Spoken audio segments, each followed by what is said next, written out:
بسم اللہ الرحمن الرحیم۔ جیب کری وظائف کے معزز سامعین و ناظرین، السلام علیکم۔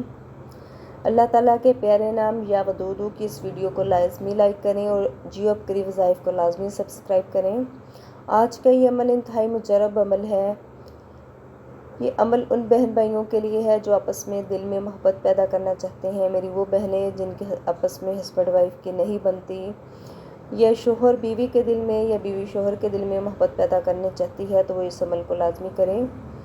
یہ جو عمل ہے اپنے نماز عشاء کے بعد کرنا ہے۔ نماز عشاء ادا کرنے کے بعد آپ نے 313 دفعہ یا ودودو پڑھنا ہے، اور اس کے بعد اول و آخر آپ نے 11 دفعہ درود ابراہیمی پڑھنا ہے، اور اس کے بعد آپ کی جو حاجت ہے، جو آپ کی دعا ہے، اللہ تعالیٰ سے گڑ گڑا کر آپ نے دعا مانگنی ہے۔ تو انشاءاللہ تعالیٰ اللہ تعالیٰ کے اس پاک نام یا ودودو کی برکت سے اللہ پاک آپ کے تمام مسائل دور کر دیں گے، ہسبینڈ وائف کی آپس میں محبت پیدا کر دیں گے۔ جزاک اللہ۔